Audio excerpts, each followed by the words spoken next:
Hi, welcome to the final show of Breaking Ground. We still have some great stories for you, starting with George Greening in Musgrave Town. After considerable investment, George has opened up a completely new market which devotes itself mainly to the selling of his organically raised livestock. Customers come from miles around to stock up on his high-quality products. Bruce Simmons is a West Coast dairy farmer and egg producer. Both enterprises are large, well-organized operations which boast of a consumer base that stretches from Port aux Basques to St. Anthony. Not only is the accent on a top-quality product, but new and self-sufficient means are used to keep feeding costs low while providing high-energy protein to the cows. Still on the West Coast, we will visit the hog farm of Ross Smith. Ross has been able to keep his pig operation going by strongly believing in the great product he sells by direct marketing. With a solid family team behind him, he's been able to overcome big obstacles to keep it all going. Monique Tobin's guest this week is Davis Knoll of Country Ribbon. Mr. Knoll will give us an overview of the operation, which is just outside St. John's. This large enterprise has expanded its primary production base to include secondary processing and exports to mainland markets. So, stay tuned. When we return, we'll head straight out to Musgrave Town.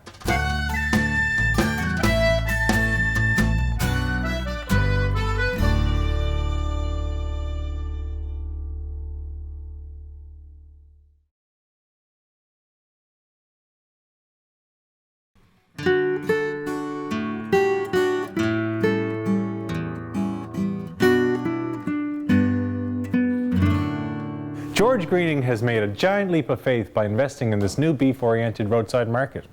Let's have a look. George Greening is going green. In many ways, he always was. After 2 generations of poultry and egg production, he decided to rear and sell beef. And he also decided to do it the natural way, like his father and grandfather. Well, the beef part of the business came from having to get land for the annual demure from my egg farm, poultry. So I said if I got to have land to annual demure, then I might as well have cows to eat the grass that were going to grow on the land. So that's how I got into beef. Rather than selling the hay or grass, I said I'll go into beef and natural raise. But like all business ventures, you have to research and plan, and build on what you already have. So in the winter of '03, I started going around the Maritimes and looking at way of different people done their work and trying to get ideas off the beef industry. And so that's how I got started. So May '03 I started my business plan of putting a beef business together. Well, it consists of pastures for the cows, which I had for the manure side of the layer operation. So then we had a building, and then we started off with designing the building. The floor plan is the one that I designed of my own.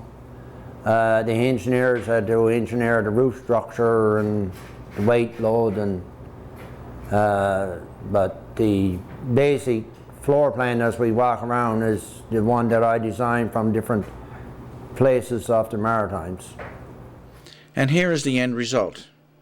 A $750,000 investment. A beautiful red burn-light structure that was made of steel and glass.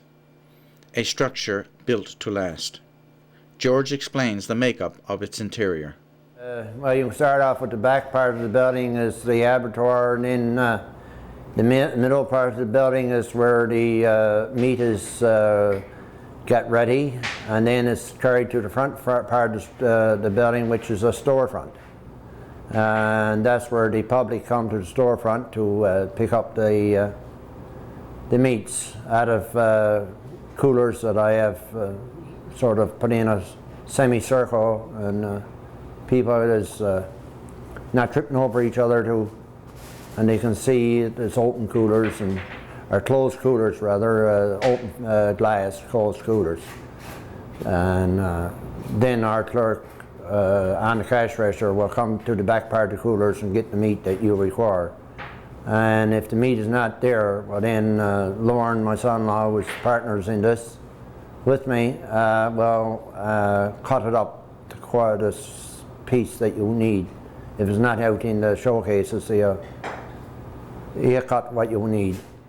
Where you place your business plays a big part in the success or failure of your venture. George identifies his customer base. Well, my customer base comes from people traveling on Route 230 on the Discovery Trail Highway.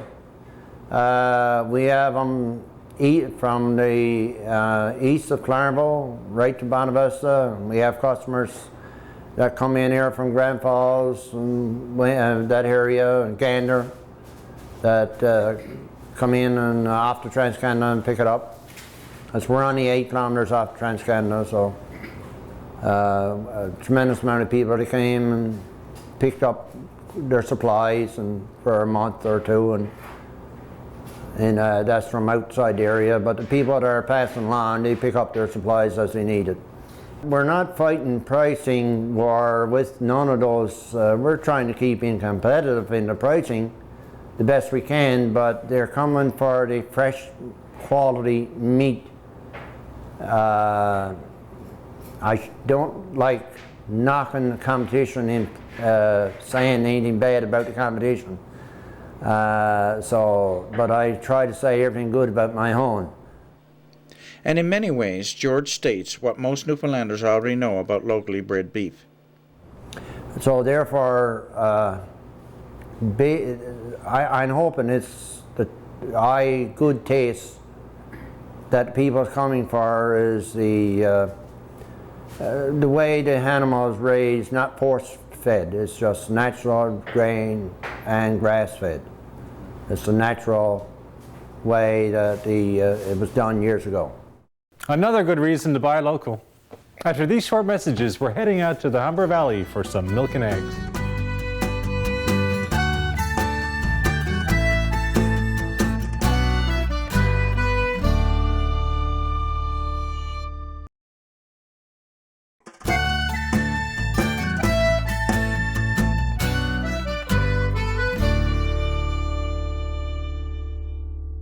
There's something about the West Coast and farming that seems to be a natural fit. Here's another good example. Hammond Farms looks idyllic. Nestled in the beautiful Humber Valley, it almost seems like a place to visit and relax in. But with a closer look, you will see that it is a very lively and bustling farm. Bruce Simmons is a second-generation farmer who operates 2 large-scale operations. The Humber Valley farm not only produces 26,000 eggs a day, but with 240 cows, outputs almost 6,000 liters of milk per day. He gives a brief overall view of the egg operation. The grading business itself just entails bringing the raw product in as it was collected in the barns and running through a series of wash and rinse cycles so that they're clean. And then they're visually inspected by an operator, a person that's in a canneling booth with halogen lights. And they'll look at the eggs and pick out any dirty eggs and send them back for rewashing, or cracked eggs, that type of thing. Once they pass that standard, then they are all individually weighed. They're weighed by a computer weighing system, and because people have the misconception that a large egg is a big egg, but actually a large egg is a specific weight range of, I think it's 64 grams to 73 grams, something like that. So anyway, after they're weighed, they're sorted out on another conveyor belt and into a piece of equipment which puts them into dozens. The dozen packages are best before date is applied, the packages are closed, and then they're immediately sent to a cooler where they're put in larger carts or boxes or whatever the customer requires, and they'll end up going from that point to the supermarket or to the wholesale business, which will distribute them further. We distribute most of them ourselves, actually. We supply the market, which starts at Port-aux-Basques out as far as Springdale. And that's about 1.6 million dozen eggs a year. But no matter what, there is that urge to improve and expand. I guess that's part of the entrepreneurial spirit, is always try to come up with something new or come something different or better. We're not in the egg and the in the milk business, we're not really a cottage industry. It's more of a large-scale industry which has to compete with mainland product, and so we concentrate primarily on the large white egg, I guess, or the, you know, the quart of milk. However, we've diversified somewhat in some areas, especially in the eggs. We provide the customers now with different packages, for example, an 8-pack, a 6-pack, an 18-pack. We also provide brown eggs as an alternative to white eggs and that type of thing. So where we can, we try to enter into little niche markets and basically follow the consumer demand and supply what's required. The milking enterprise is not a small part-time addition to the egg production business. It has all the earmarks of a thriving stand-on-your-own operation, complete with expansion plans for the future. We have about 240 cows, so we're milking about 200 on a daily basis. Well, the heifer business is like the pull-up business. It's another separate business. Some people grow their own. Currently, we just opened a new facility, and we're not growing our own heifers right now. We probably will be in a year or so. So we're still buying some cows, some replacement stock. However, the way they're broken up in the barn is by production. And so we'll have a group of higher producers and a group of lower producers, a group that are just first calves, and they'll be attended to differently, and they'll be fed a little differently, and things like that. It's basically so that we can maximize the efficiency of milking. Cows that produce a lot of milk generally take a little longer to milk, and so when we're milking 20 at a time, we want them sorted by, you know, by that degree. So that's one of the reasons, and the other reason is the health and the feeding aspect of it. The cows, they consume two types of feed primarily. One is a forage. Usually people think of hay or grass when they think of cows. We produce all our own forage here on this farm. Actually, we produce that and then some that we also sell. Another product that they consume is silage made from grass or made from corn. So we currently have 50 acres of corn in production as well. And the other product they consume is a grain type of product, a finished feed, which we process on our farm here as well.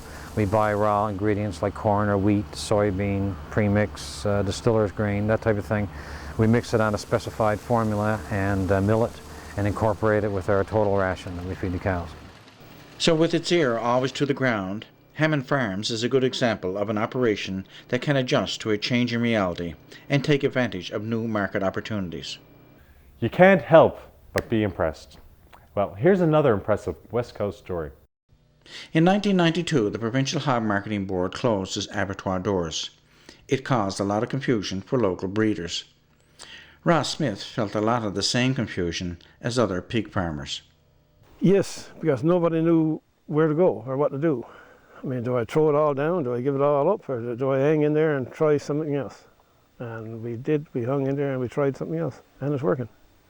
It's just not the marketing board. It's not there, and we're replacing it on a small scale, I guess. And there's a few other people propped up and hung in there, and now there's some closing down. And as far as I know, there's only 2 of us on the island now. That's, I don't know what you call it, I guess bona fide pig farmers, I guess. But Ross Smith hung on, sometimes by his fingernails. But he kept at it and worked through the highs and lows of it all. After all these years, he has figured out that the right size for him is about 50 to 60 sows and 400 to 450 small pigs. I think we're going to be very cautious if we go any bigger. And we're going to have to see the marketing is going to have to change a bit for us to go much bigger, you know. That's the hang up, is the market. Not that the market's not there, it's just that you've got no way of getting out to it. There's no central place that you can dump all your pork and, you know, like the government had years ago. If you grow 1,000 maybe, you could just matter getting a truck and truck it to their abattoir, and they would, you know, they'd worry about it from there. But you can't do that anymore. You can only grow out what you can handle, you know, on the road, you know, into a small truck. Daughter-in-law Cindy Smith and other family members work together to prepare the fresh pork product for Ross Smith's weekly market rounds. Pork chops and pork roasts are packaged along with sausages, hocks, head cheese, and the like. It goes into the cooler, and most customers buy it by the side, but if they don't want it by the side, they can come in and buy $20 or $30 worth of pork chops if they want it, whatever they want. Ross believes in the future of his business. Extensive repairs to his existing barns, additions in the way of a new abattoir, and investment into a hammer mill shows that his direct marketing approach is working. Pretty well every Thursday I leave here with whatever we got left in the coolers. If people don't come and buy it all, what's left there I put in the truck and I go to a different community. And I come back sometimes Thursday night, and some more times it's Friday before I get back. And I very seldom ever bring back anything. Very small amount. When we return, Monique Tobin will be speaking with Davis Knoll of Country Ribbon.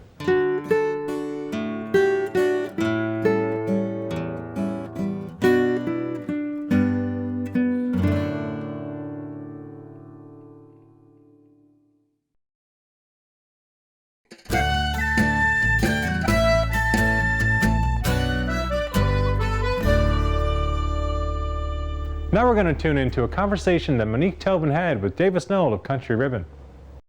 Would you give us a picture of the poultry industry in the province? The poultry industry in Newfoundland, I guess, and when I talk about poultry industry, I talk about broiler chicken. Those are chicken that are bred specifically for the table. They're meat birds. It's spread out from, there are 7 farms from Bellevue into St. John's, with the largest one being close to St. John's, with 65% of production. How big is the industry, and what are the markets that we're able to meet? The industry is, we're in Newfoundland, we grow approximately 10 million chicken a year.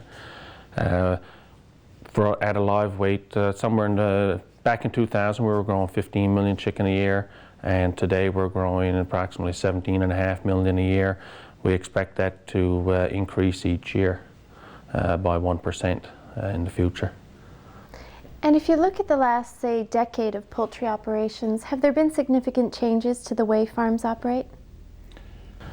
I guess the most significant change would be a number of years ago, environmental control systems were developed for the barns. Prior to those systems, farmers had to go in and make changes to fan settings, to inlet openings, and all this had to be done manually, and it had to be done frequently to manage the environment, to make sure that the temperatures were controlled at what the birds required. Today, all that's done by the new modern systems, and you set in the programs what you would like to have your temperatures maintained at, which are the optimum temperatures for the birds, where the bird is most comfortable, and it would also control humidity. So according as temperatures increase or decrease, this environmental control system turns on fans, opens up inlets, it will turn them off, close them up, and turn on heat. If the humidity gets too high, it can ventilate for humidity and start, and so the birds always have an optimum environment so that they can do well. And what has that meant for farm workers, for people running the operations? That means that it's a more comfortable environment to work in, and that farmers, it frees up their time so that they can get into the barns and actually manage the equipment when it comes to feeding and watering a little bit better. It gives them time to pay more attention to biosecurity, more time to pay attention to food safety. And when it comes to food safety, how is the poultry industry addressing these issues? A number of years ago, a program that OFSAP, with On-Farm Food Safety Assurance Program, was developed by farmers. This has been implemented in Newfoundland, and the On-Farm Food Safety Program basically monitors hazards that could pose a risk to the consumer and to the chicken, such as biological hazards, chemical hazards, and physical hazards. So for instance, as the birds are growing and feed is delivered, each delivery of feed is inspected by the farmer. He reviews the delivery slip to make sure that he is receiving the right kind of feed, that there's nothing present in the feed that could be harmful to the chicken's health or to the consumer's health at the end of the day. He monitors the water. As the water's coming into the barn, do the chickens have enough water? Are they receiving it? And it is a good quality. Are there controls in place to ensure that there are no biological hazards in that water, that biological or chemical hazards that could affect the end product to the consumer? What kind of secondary processing is happening in Newfoundland in the poultry industry? In Newfoundland, our processor, Country Ribbon, processes all of our chicken. It is processed into chicken burgers, chicken nuggets, and strips, buffalo wings, hot wings, that sort of thing. There's a deli there's been a new expansion in the deli business at the processing plant. How efficient is the industry in getting a fresh product on the shelves? The chicken are shipped from our barns in the night, and early morning shipped to processing, processed that day, and shipped out to supermarkets on the same day. So it can come from the barn in the night, and the next day it's on the shelves. What do you see as the future for Country Ribbon in the province? I think the future is bright. There's lots of opportunities. It's been growing over the last number of years. There have been significant capital investments in new production facilities on the farm side. There's been significant capital investments at the processing plant in further processing and in new modern equipment at the processing plant. And there are plans for that to continue. Thank you very much. Thanks for having me. It's been a pleasure. Well, there you have it. Before we finish our last show for the season, all the production staff and crew for Breaking Ground would like to thank all the farmers who helped to make these 13 television shows a reality. Good luck to everyone, and remember, buy local. It's the best.